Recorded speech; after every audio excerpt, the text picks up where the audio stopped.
और सिर्फ इसलिए कि राजनीतिक रूप से बहुजन समाज पार्टी को कमजोर किया जा सके और जहां पर बहुजन समाज पार्टी का मजबूत कद्दावर नेता है उस नेता को हरा सके, इन जातियों को उन्होंने एससी में शामिल करके एससी सीट से लड़वाया और एससी सीट से लड़वाने के बाद में जिन सीटों पर वो जीते हैं, इस निर्णय के बाद में वो उन सीटों पर जो है पुनर्चुनाव होगा, दोबारा चुनाव होगा, क्योंकि अब वो अनुसूचित जाति के व्यक्ति नहीं होंगे और जितनी भी अनुसूचित जाति की रिजर्व सीट है उस पर ओबीसी कैंडिडेट अगर जीता है तो उन पर पुनर्विचार होकर पुनर्इलेक्शन होगा। जब उन लोगों को ये पता लग गया कि 9 अक्टूबर को साहब काशीराम साहब के परिनिर्वाण दिवस पर ये धम्म देशना कार्यक्रम होगा तो उन्होंने पहले ही इसको रख दिया। तो ये बसपा विरोधी लोग जो राजनीतिक चोला ओढ़कर बसपा का विरोध कर रहे हैं, उन लोगों का एक पैसा कमाने का और बसपा को कमजोर करने का नाटक मार रहे हैं और कुछ नहीं।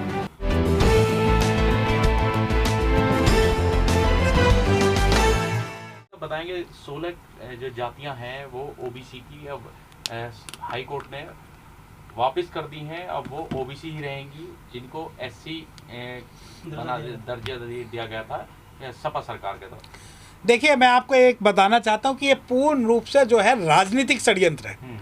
राजनीतिक षड्यंत्र क्या है? उत्तर प्रदेश के अंदर बहुजन समाज पार्टी जो है वो बहुत मजबूती से चुनाव लड़ती है और अपने 4 बार जो है उत्तर प्रदेश के भारत के सबसे बड़े या कहें दुनिया के सबसे बड़े राज्यों में बहुजन समाज की सरकार बन चुकी है। तो उस सरकार को किस प्रकार नुकसान हो, ये राजनीतिक स्टंट खेला गया। ये कहते हैं कि भाई 16, 17, 18 जातियां जो है हमने अनुसूचित जाति में कन्वर्ट कर दी। देखिए, हम स्वागत करते हैं कि जितनी अनुसूचित जातियां हैं, जितने जो शामिल हो रही हैं, बिल्कुल आप करिए, बिल्कुल करिए, परंतु आपको ये बात पता होनी चाहिए कि उसके लिए प्रेसिडेंशियल लिस्ट में अमेंडमेंट करना जरूरी है, जिससे कि केंद्र सरकार से परमिशन लेके तब उसे राष्ट्रपति जो है वो नोटिफाइड करेगा। परंतु यहाँ क्या हो रहा है?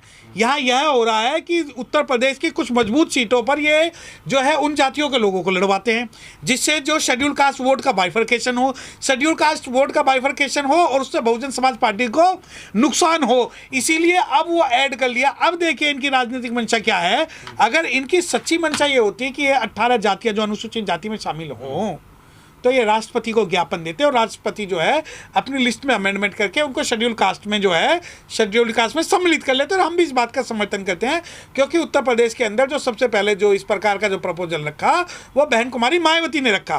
परंतु जब ये समाजवादी पार्टी सरकार आती है वो सिर्फ और सिर्फ इसलिए कि राजनीतिक रूप से बहुजन समाज पार्टी को कमजोर किया जा सके और जहाँ पर बहुजन समाज पार्टी का मजबूत कद्दावर नेता है उस नेता को हरा सके, इन जातियों को उन्होंने एससी में शामिल करके एससी सीट से लड़वाया और एससी सीट से लड़वाने के बाद में जिन सीटों पर वो जीते हैं, इस निर्णय के बाद में वो उन सीटों पर जो है पुनर्चुनाव होगा, दोबारा चुनाव होगा, क्योंकि अब वो अनुसूचित जाति के व्यक्ति नहीं होंगे और जितनी भी अनुसूचित जाति की रिजर्व सीट है उस पर ओबीसी कैंडिडेट अगर जीता है तो उन पर पुनर्विचार होकर पुनर्इलेक्शन होगा।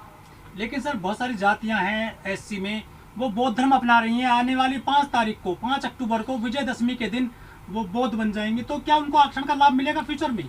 देखिए, पहली चीज़ ये कि जो शेड्यूल कास्ट अगर बुद्धिज़्म में जाते हैं और बुद्धिज़्म के अपने जो पुराना जो धम्म है उसमें लौट कर आते हैं तो उसमें आरक्षण का उससे कोई लेना देना नहीं है।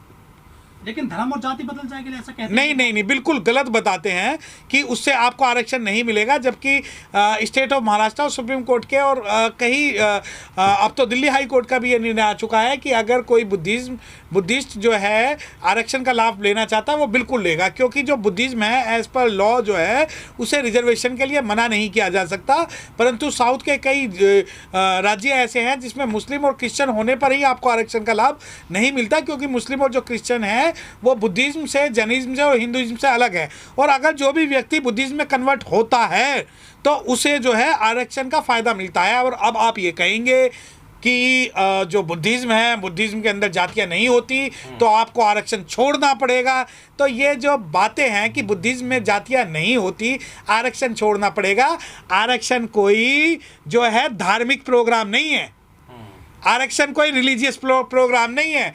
आरक्षण एक संवैधानिक एक प्रक्रिया है जिसके अंदर जो डिप्राइव्ड क्लास के लोग हैं उन्हें अपलिफ्टमेंट करने के लिए सरकारी नौकरियों में कुछ नौकरियों में उन्हें आरक्षण दिया गया है। अब आप कहेंगे कि नहीं नहीं, अगर बुद्धिस्ट होते हो, अगर आप बुद्धिस्ट बनते हो तो आप आरक्षण छोड़ दीजिए। तो उसका जवाब यह है कि आप इस भारत को बुद्धिस्ट राष्ट्र घोषित कर दीजिए और हर बुद्धिस्ट जो है आरक्षण छोड़ देगा।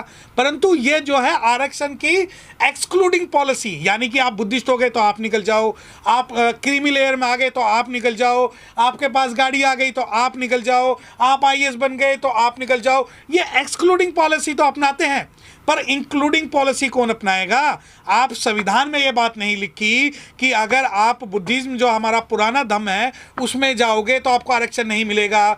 संविधान में जब ये बात नहीं लिखी, कानून में ये बात नहीं लिखी, तो और आप जब कहते हो कि नहीं नहीं धर्म बदलने से जातियां नहीं बदलती, तो हम जातियों को तोड़ने का काम कर रहे हैं, जातियों को बदलने का काम नहीं कर रहे। और जाति जब तक नहीं टूटेगी जब तक कि आप उस धर्म के अंदर उनके गुलाम बना रहना चाहते हो, उस गुलामी से बाहर आकर अपना जो मूल धर्म है, अपने जो बाबा साहब डॉक्टर भीमराव अम्बेडकर साहब की जो थ्योरी है, बाबा साहब डॉक्टर भीमराव अम्बेडकर साहब के जो सपनों का भारत है, उस सपनों के भारत को बनाने के लिए अगर आप बुद्धिज्म को अपना रहे हो तो बुद्धिज्म को अपनाने के साथ साथ आप आरक्षण के उसी प्रकार हकदार हो जिस प्रकार उस धर्म में रहकर गुलामी के कारण। अगर आप ये सोचते हो कि जो आरक्षण है गुलामी के कारण मिलेगा, नहीं, आरक्षण गुलामी के कारण नहीं मिलेगा। आरक्षण हमारे स्वाभिमान का प्रतीक है, आरक्षण हमारा जो है सांस्कृतिक एक लड़ाई है, और आरक्षण जो है वो कोई भीख नहीं है जो जाति बदलने के साथ में वो खत्म हो जाएगी। हम जाति बदलने की बात नहीं कर रहे, हम वर्ण व्यवस्था और समाज बदलने की बात कर रहे हैं। सर 9 अक्टूबर को बड़ा प्रोग्राम होगा लखनऊ में, कांशीराम की साहब की उस दिन जो है जयंती भी है, और उस दिन ये बौद्ध धर्म अपनाएंगे लाखों दलित, ऐसा कहा जा रहा है। देखिए, बाबा साहब डॉक्टर भीमराव अम्बेडकर साहब ने जो जब 1956 में अक्टूबर में जब बुद्धिज्म को ग्रहण किया था तो पूरी दुनिया के अंदर ये मैसेज गया था कि भारत के अंदर जो है बुद्धिज्म का पुनर्जन्म हो चुका है।